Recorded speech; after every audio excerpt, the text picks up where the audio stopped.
به نستعين على أمر الدنيا والدين وصلى الله على من لا نبي بعده وصلوات الله وسلامه عليه. أما بعد waxaa kulan aan caadi ahayn isugu yimid golaha sare dhaqanka iyo guddigii 330 ahaa kulankaas oo looga arrinsanayay war ka soo baxay caynaba oo wasiirada maamulka Soomaaliland ay kaga dhawaaqeen xabad joojin waxaan u maleynayaa haddeer background-ka waa laga maqlayaa xabad dhacaysa oo magaalada madaafiic lagu soo garaacayo annagu awalba weerar maanan ahayn guryahayagii baanu joognay dadka iyagaanu dhex joognay waanu tashanaynay ilaa hadduu kuu roon yahay weerarku maamulka Soomaaliland buu ka socday walaha ma tashan karaysaan argagixisaad tihiin ilaa hadduu kuu roon yahay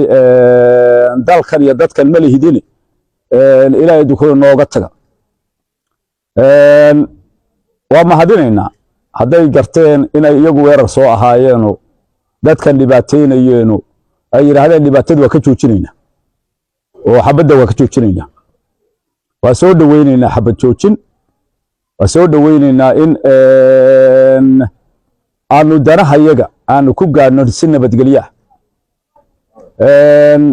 hase yeeshee xabad joojintu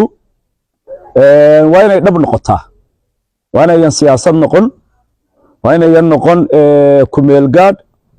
waa inay xaqiiq noqotaa xalay iyadoo maamulka Soomaaliland uu ku dhawaaqay xabad joojin ayaa haddana saaka ay xabad soo rideen ilaa dukuuray madaafiic ku soo garaaceen magaalada waxaa la yiri meydkee u dambeeyo waa kan la sii sido isbitaalka gargaar ee magaalada Laascaanood ku yaala waxaa ku soo dhacay madfac waxaa ku dhintay Dr. Cabdisalaam Muuse Saciid adeer waa taana dul maraysa Dr. Cabdisalaam Muuse Saciid yaa ku dhintay garaad Mukhtaar garaad Cali Buraale oo halkan fadhiya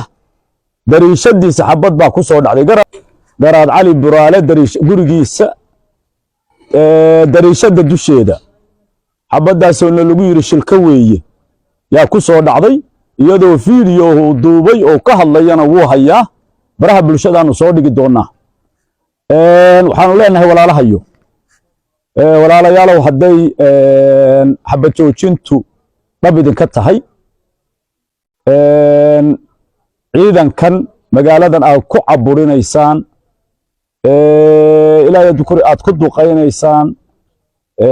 ilaahay hadduu kuu roon yahay aad ku dhibaataynaysaan dadka ku laynaysaan ka fogeeya annagu dad isxakamayn karaanu nahay dad ciidankooda u taliyaanu nahay dad ilaahay hadduu kuu roon yahay xabad joojin qaadan kara fulin karana waanu nahay hase yeeshee